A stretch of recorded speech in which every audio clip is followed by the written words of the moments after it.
So I hope आपने मई 2024 new scheme की preparation for CA intermediate start कर दी है। अगर नहीं कर दी है तो प्लीज़ उसे जल्दी से जल्दी स्टार्ट करिए। लेकिन स्टार्ट करने से पहले एक चीज़ का ध्यान रखिए कि किसी भी प्रोफेशनल एग्जाम के लिए जब हम तैयारी करते हैं तो एक स्ट्रैटेजी के साथ ही होनी चाहिए। तो आज के इस वीडियो में मैं एक बहुत इंपॉर्टेंट डॉक्यूमेंट जो आईसीएआई ने इशू किया हुआ है ऑलरेडी, जिसे हम चैप्टर वाइज या सेक्शन वाइज वेटेज बोलते हैं, यानी कि यहाँ पे मैं आपको ये बताऊंगा कि ग्रुप 1 सीए इंटरमीडिएट ग्रुप 1 के अंदर जो आपके 3 सब्जेक्ट्स हैं उनका हर एक चैप्टर के अंदर जो वेटेज है वो क्या है, यानी कि एग्जाम में इस चैप्टर में से कितने मार्क्स का आने वाला है। तो सुन के ही आपको समझ में आ चुका होगा कि कितनी इंपॉर्टेंट चीज है आपके एग्जाम के लिए।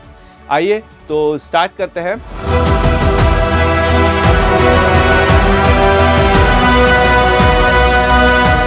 आज के इस वीडियो में हम बात करने जा रहे हैं सीए इंटरमीडिएट सिर्फ ग्रुप 1 के बारे में। अगला एक और वीडियो आएगा जिसमें हम ग्रुप 2 के बारे में भी वेटेज देखेंगे। आइए तो ग्रुप 1 में जो आपका सबसे पहला सब्जेक्ट है वो है एडवांस अकाउंटिंग, जो कि है आपका कंप्लीट 100 मार्क्स का। अब ध्यान से देखिएगा, यहाँ पे कंटेंट सेक्शन और वेटेज दे रखा है। अगर आप कंटेंट में देखेंगे तो ये पहला चैप्टर है आपका, जिसमें process of formulation of accounting standard, IFRS के बारे में, convergence versus adoption, basically IFRS और जो अकाउंटिंग स्टैंडर्ड्स है उनकी कंप्लीट थ्योरी है यहाँ पे। उसके बाद फ्रेमवर्क बताया जाएगा आपको, preparation and presentation of financial statement as per accounting standard. और फिर जो अगला चैप्टर है वो है applicability of accounting standard to various entities, ये भी पूरी तरह से थ्योरी है। उसके बाद बारी आती है, ये देखिए ध्यान से देखिएगा यहाँ पे, ये है आपके सारे अकाउंटिंग स्टैंडर्ड्स। हाँ जी, तो यहां पे आपके सारे अकाउंटिंग स्टैंडर्ड, AS1 यानी कि disclosure of accounting policy, AS2 valuation of inventory, cash flow statement, contingency and events occurring after the balance sheet date, ठीक है। उसके बाद आपका अकाउंटिंग स्टैंडर्ड 5, 7, 9, 10, 11, 12, 13 सारे के सारे आपके अकाउंटिंग स्टैंडर्ड यहाँ लाइन से है। तो इसकी वजह से ये जो पहला चैप्टर बोल लो आप अकाउंटिंग स्टैंडर्ड का, ठीक है, काफी लेंदी हो जाता है। AS 15 है, 16 है, 17, 18, 19, 20, 21 यानी कि कंसोलिडेशन भी यहाँ पे आपको दे रखा है। अब अगर आप ध्यान से देखें तो AS 21 के बाद 22, 23, 24, 25, 26, 27, 28 अकाउंटिंग स्टैंडर्ड और last AS 29 provisions, contingent liabilities and contingent assets. तो आपका चैप्टर 1 आप देख सकते हो कितना ज्यादा हैवी है। और अगर मैं इसके वेटेज की बात करूं तो ये ध्यान से देखिए, ये रही इसकी वेटेज 55 से 65%, 55 से 65%। अब आप मुझे बताइए, क्या आप इस चैप्टर को इग्नोर कर सकते हैं? क्या आप अकाउंटिंग स्टैंडर्ड नहीं पढ़ने का रिस्क ले सकते हैं? क्या आप अकाउंटिंग स्टैंडर्ड को सबसे लास्ट में उठाएंगे? बिल्कुल भी नहीं। सबसे पहले जो आपको पिक करना है जब आप अपने एग्जाम की प्रिपरेशन स्टार्ट करेंगे वो है आपके अकाउंटिंग स्टैंडर्ड, और उसका जो रीजन है वो आपके सामने है। इनका वेटेज बहुत ज्यादा होता है एग्जाम में।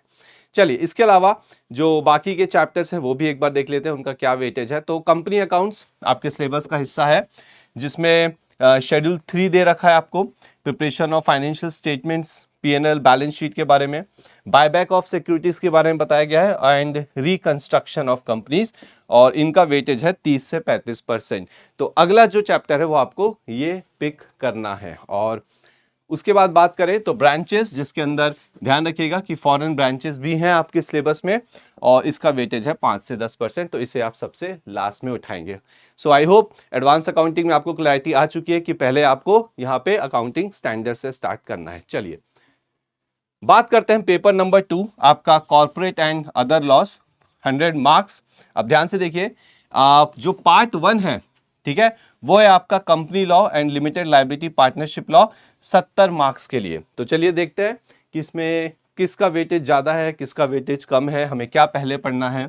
तो कंपनीज एक्ट 2013 पढ़ेंगे आप, ठीक है, जिसमें आप preliminary incorporation of company, prospectus क्या होता है, शेयर कैपिटल, डिबेंचर्स, ओके, और ये है आपका 20 से 30%, ठीक है। ये एग्जाम में आपको 20 से 30% इसका वेटेज है, ठीक है। आगे बढ़ते हैं, acceptance of deposit, registration of charges, management and administration, ये है आपका फिर से 20 से 30%। उसके बाद declaration and payment of dividend, accounts of companies, audit and auditors के बारे में, कंपनीज इनकॉर्पोरेटेड इंडिया के बाहर, ये भी है आपका 30 से 35%। तो अगर आप ध्यान से देखें तो पूरा का पूरा जो आपका कंपनीज एक्ट है, ये देखिए 20 से 30, 20 से 30, 30 से 35, तो आपका कंपनीज एक्ट कितना ज्यादा इंपॉर्टेंट है आपको इसी से समझ में आ गया होगा। तो वो सारे स्टूडेंट जो मई 2024 में ग्रुप 1 देने वाले हैं, अगर आप लॉ उठा रहे हैं तो कंपनीज एक्ट आपको सबसे पहले उठाना है। आगे बात समझ में? चलो, उसके बाद लिमिटेड लायबिलिटी जो पार्टनरशिप है उसका जो कवरेज है वो है 15 से 20%। तो पहले कंपनीज एक्ट उठाइए, उसे फिनिश करिए और फिर आप LLP के बारे में पढ़ेंगे। चलिए अब देखते हैं लॉ के अंदर जो आपका पार्ट 2 है, दैट इज अदर लॉस, जो कि 30 मार्क्स का है। ऊपर जो हमने देखा था वो 70 मार्क्स का था और उसके अंदर आपके कंपनीज एक्ट सबसे इंपॉर्टेंट है। बात करते हैं अदर लॉस की, जिसकी 30 मार्क्स की कवरेज रहेगी। अब इसके अंदर जनरल क्लॉजेज एक्ट है, ठीक है, एंड इंटरप्रिटेशन ऑफ स्टैट्यूट्स है, okay sir, the foreign exchange management act है, ठीक है। और इनका अगर आप वेटेज देखेंगे इन तीनों चैप्टर्स का तो 35 से 40%, 25 से 30%, 30 से 40%। तो सबसे इंपॉर्टेंट है आपका ये वाला, यानी कि कौन सा चैप्टर था हमारा ये सर? ये था जनरल क्लॉजेज एक्ट। तो सबसे पहले पार्ट 2 में आप जनरल क्लॉजेज एक्ट उठाइएगा, उसके बाद आप फॉरेन एक्सचेंज मैनेजमेंट एक्ट और फिर आप इंटरप्रिटेशन ऑफ स्टैट्यूट को लास्ट में पिक करिएगा। तो इस तरह से आप अपने सेकेंड पेपर यानी कि लॉ की प्रिपरेशन स्टार्ट करेंगे। चलिए बात करते हैं पेपर नंबर 3 यानी कि इनकम टैक्स, यानी कि टैक्सेशन, जिसके अंदर 50 मार्क्स का है इनकम टैक्स, ठीक है सर, और बाकी का 50 आपको पता ही है GST है। बट पहले एक बार देख लेते हैं इनकम टैक्स में हमें क्या पढ़ना है अच्छे से। सो बेसिक कंसेप्ट्स हैं सबसे पहले, जिसमें इनकम टैक्स लॉ का इंट्रोडक्शन होगा। उसके बाद आपको पर्सन्स, एसएससीज, प्रीवियस ईयर, असेसमेंट ईयर क्या होता है, बेसिस क्या है चार्ज का, प्रोसीजर क्या है, computation of total income and tax, वो सब बताया जाएगा। तो पूरे बेसिक्स हैं यहाँ पे। और residential status and scope of total income, बहुत इंपॉर्टेंट है ये, ठीक है। 10 से 20% इन दोनों का मिला के वेटेज है, ठीक है।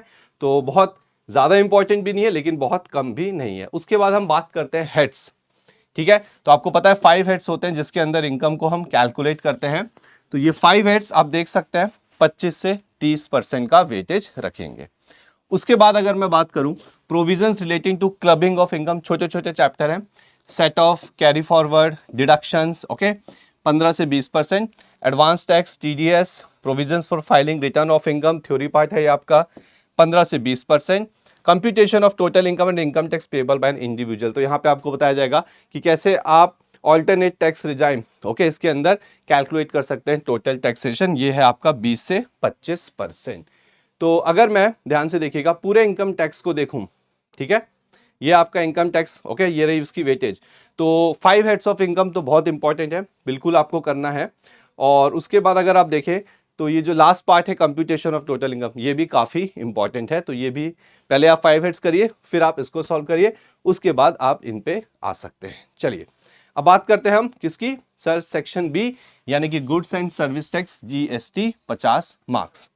अब GST के अंदर जैसे कि आप जानते हैं 2-3 टॉपिक्स भी इंक्लूड किए गए हैं। सो GST law and introduction including constitutional aspects, ये 0 से 5% की कवरेज रखेगा, तो मेरे हिसाब से लीस्ट इंपॉर्टेंट है GST के अंदर।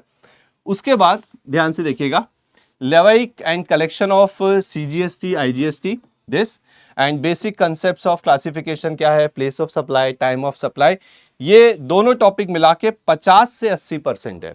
तो GST का जो मेजर सिलेबस है, मेजर कोर्स है, वो इन्हीं के अंदर इंक्लूडेड है और यही आपके एग्जाम में सबसे ज्यादा पूछा जाएगा।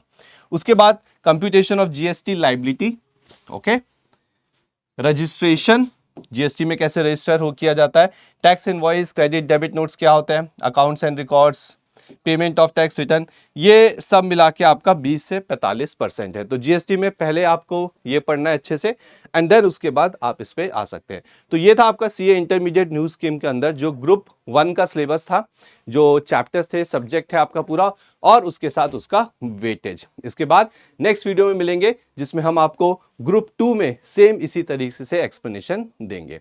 तब तक के लिए all the very best, thank you.